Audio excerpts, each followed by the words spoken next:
À quelques pas du château d'Angers, c'est par un après-midi ensoleillé de printemps que le cœur historique de la ville se révèle à nous. C'est le moment opportun pour faire un peu d'histoire. Le patrimoine du quartier de la Cité Antique s'offre à nos yeux. Bonjour à toutes et à tous, je suis très heureux de vous retrouver pour une nouvelle émission de reportage.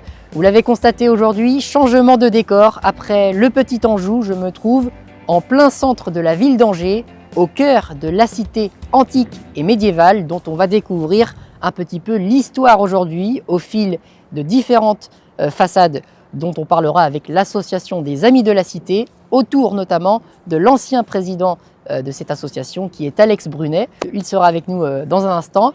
Et puis, vous l'avez constaté, je me trouve ici sur la promenade du bout du monde qui a toute une histoire puisqu'elle remonte à l'Empire romain. Là aussi, il y a des choses à dire et on en parlera dans quelques instants. Mais tout de suite, sans plus tarder, j'ai envie de vous dire, venez en visite avec moi. On va découvrir sans plus tarder les rues qui sont pavées, des anciennes rues d'Angers. C'est parti, venez en balade avec moi. Au fil des saisons et du temps, rien ou presque ne saurait briser le calme qui règne au sein de ces rues pavées antiques. En nous promenant dans la rue Saint-Aignan, c'est la première chose qui nous attire. Voici la plus ancienne maison à pans de bois rustique de la ville. La maison dite du chapelain de Landemort. Date de construction 1400. Voici Alex Brunet. Il sera notre guide aujourd'hui. Et fruit du hasard, il est le propriétaire de cette maison. Vous êtes le propriétaire de la plus ancienne maison à pans de bois d'Angers. Alors parlez-nous un petit peu de l'histoire de cette maison à Angers. Je suis effectivement le propriétaire de cette maison qui date des années 1399-1400. C'est une datation qui a été confirmée par l'étude dendrochronologique du bois de chêne qui a servi à la construction. Donc abattu au cours de l'hiver 1399-1400 et construit très probablement au printemps 1400, ce qui fait d'elle la plus ancienne maison à pans de bois, à ossature bois d'Angers. J'habitais juste à côté parce que j'ai toujours été amoureux de ce quartier. Un jour, en partant à la fac de médecine où j'avais mes cours, je me suis dirigé non pas à mes cours mais chez le notaire qui vendait et je l'ai acquise dans les jours qui ont suivi sans avoir le moindre centime en poche. Nous l'avons restaurée avec l'aide de l'architecte des monuments historiques qui était à l'époque M. Henri Anguard. La restauration a commencé dans les années 75. Donc elle est d'une structure extrêmement simple, construite en bois pour la façade entièrement, mais à l'intérieur, elle repose sur des murs de schiste jusqu'au premier étage. Et à partir du premier étage, tout est en bois, avec une structure extrêmement simple. Et il y a en plus des pièces obliques au premier et au deuxième étage, en forme de croix, qu'on appelle les croix de Saint-André, qui ont pour but de renforcer même la structure.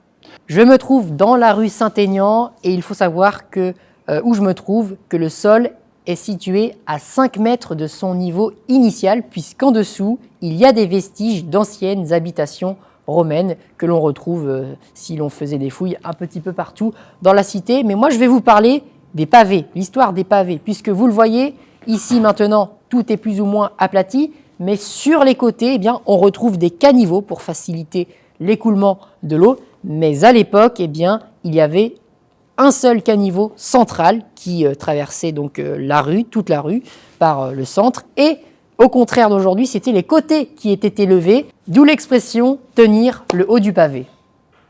Une drôle de tour à petite largeur nous intrigue juste à côté. À cheval sur 2 rues, voici le logis dit du Croissant, datant de 1450, avec sa très belle façade en pans de bois. Alors nous sommes devant une maison qui est également très ancienne, puisqu'elle date de la deuxième moitié du XVe siècle, et qu'on appelle le logis du Croissant en allusion à l'emblème de l'ordre de chevalerie créé par le roi René, qui comportait un croissant surmonté portée d'un écu à l'escarboucle. Plus simplement, on a l'habitude de l'appeler la maison de la Tour, car on n'a aucune preuve historique que l'ordre de chevalerie, créé par le roi René au XVe siècle, a été le siège des réunions de l'ordre et de ces chevaliers qui étaient au nombre d'une cinquantaine. Et la tour a été quasiment remontée pierre par pierre, avec des pierres qui ne sont pas du tuffeau, mais une pierre calcaire de Touraine qui est plus solide. Et sur l'autre côté, nous avons une façade à pans de bois, dont là encore il y a eu des modifications, puisque le remplissage que vous voyez maintenant comporte des briques qui n'existaient pas à l'époque, c'était simplement un ourdi de torchis. Rue Saint-Paul, pour l'anecdote, voici le plus ancien hôtel canonial en pierre de la ville. La charpente, en guise de comble à chevron porteur, date de la fin du XIIe siècle. Cette maison fait partie d'un ensemble relatif à la maison canoniale Saint-Martial. C'est ici que l'on accueillait des chanoines non loin du château et de la cathédrale. C'est en déambulant ici, dans l'ancien quartier de la cité d'Angers, qu'on comprend mieux l'histoire, parce qu'il faut savoir qu'ici, jusqu'à la Révolution française, le quartier était essentiellement habité par des membres du clergé divisé également en sa propre catégorie sociale, puisque dans les maisons à pans de bois, c'était la partie entre guillemets inférieure du clergé qui y habitait, et dans des maisons en pierre, c'est la partie supérieure du clergé. Et dans ce quartier où il y avait quasiment que des membres du clergé, il y avait tout de même 3 maisons entre guillemets dites laïques, dont celle-ci, le logis dit du Croissant, dont on a dit un mot tout à l'heure. Au 7 rue Saint-Aignan, autre maison canoniale en pierre avec l'une des plus anciennes fresques vestiges de l'Empire romain. On peut y lire Pax Vobis en latin. Comprenez, la paix soit avec vous. Notre découverte du quartier de la cité antique nous emmène maintenant en immersion au sein de la réputée maison canoniale Saint-Maurile. Nous sommes accueillis face à cette très belle et imposante porte en arc-en-ciel brisé en tiers-pont. Elle a probablement été construite en 1733. De nos jours, Virginie Barret, propriétaire des lieux, a créé les salons destinés à la tenue de séminaires, moments conviviaux lors de réunions d'entreprise, au cœur d'un cadre inédit et exceptionnel au sein d'Angers. En son sein, 3 salons. Le premier, pièce centrale de la maison, est appelé le Grand Salon avec ses lustres et glaces dorées. Le deuxième, un peu plus intimiste, donne sur la Maine et est surnommé le Petit Salon. Enfin, le dernier est plus mystérieux et invite à la réflexion. Il est agrémenté de tapisseries et fait office de salle à manger. Nous sommes au mois de juin et c'est un petit peu la petite surprise de cette émission que je voulais vous faire découvrir, puisque je me trouve dans les salons Donadieu, en plein cœur de la cité antique d'Angers, avec ce magnifique jardin et ces très très beaux salons que vous venez de découvrir. Venez en visite avec moi pour découvrir ce lieu magnifique. L'hôtel figure au titre des monuments historiques depuis 1968. Construite en 1543, il est également coutume de l'appeler Maison Cunot en raison de l'ancien prieuré de Cunot ayant existé, c'est-à-dire au cours des XIVe et XVe siècles, un monastère relié à cette maison priorale où les moines d'antan y venaient en retraite, en études ou refuge en cas de guerre. Bonjour Virginie Barret. Bonjour Tommy. Alors vous tenez les salons Donadieu à Angers depuis 1991. Parlez-nous un petit peu de ces salons. Exactement. Donc moi je travaillais à la banque avant et cette maison était dans ma famille depuis 9 générations. Et quand on avait à peu près 30 ans, mon mari et moi, on a décidé de racheter la moitié indivise de la maison. Et j'ai créé la société Les Salons Donadieu. Et j'ai 4 enfants, donc au début je m'en occupais pas énormément, je m'occupais davantage de mes enfants. Et là je loue les salons pour des réceptions, des séminaires d'entreprise, des choses comme ça.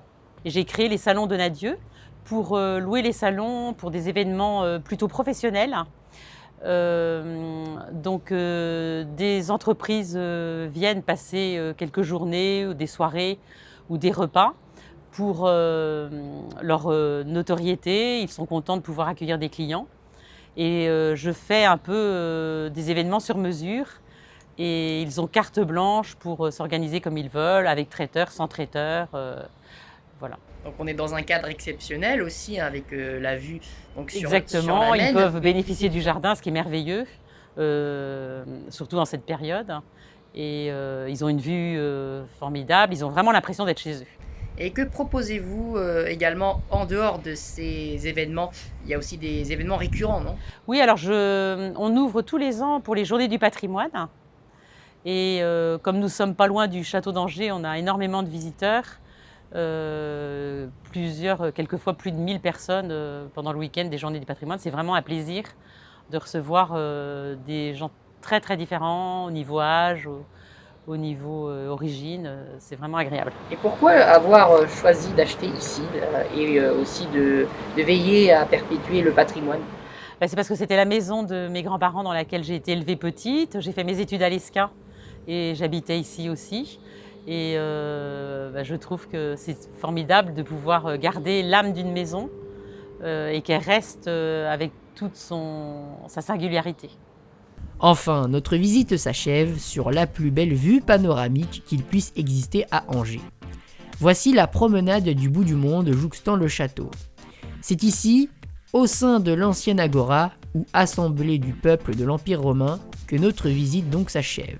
Un des lieux emblématiques de la ville, une longue rue pavée bordant le château d'Angers et sa forteresse, avec une vue magnifique sur l'autre rive d'Angers. Alors nous sommes ici à l'extrémité de la promenade du bout du monde, dans un endroit qu'on appelle le Belvédère et qui domine complètement la rivière la Maine et le quartier de la Doutre qui se trouve de l'autre côté de la rivière, d'où le nom d'Outre-Maine qu'on simplifie par le mot d'Outre. C'est un site naturellement protégé, peu facile pour l'observation, puisqu'il se trouve à environ 30 mètres au-dessus du lit de la rivière.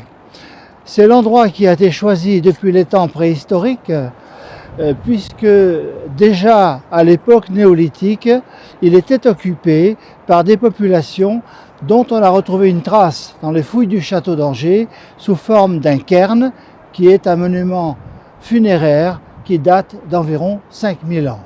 Ensuite, les Gaulois sont arrivés, la population gauloise des Andes, au IIe siècle avant Jésus-Christ, puis la conquête romaine avec Jules César au 1er siècle, et l'occupation romaine a occupé ce site jusqu'à la fin du IIIe siècle, au Bas-Empire, où la ville s'est resserrée pour se protéger par une enceinte qui la protégeait des nouvelles invasions et de la décadence de l'Empire. Voilà, c'est la fin de cette émission. Merci à vous de l'avoir suivi. Et pour la conclure, vous l'avez constaté, je me trouve sur la montée Saint-Maurice, 100 marches au total. Et vous apercevez ici, vous voyez derrière moi, les traces d'anciennes fortifications qui remontent à l'ancien Empire romain. Et sur ces 100 marches, donc, c'est un petit peu le mot de la fin. À ce propos, l'association est sur Internet si vous avez besoin de quelconque renseignement. Moi, quant à moi, on se retrouve bientôt pour une nouvelle émission. J'espère que vous avez appris plein de choses. Je vous dis à bientôt. Au revoir.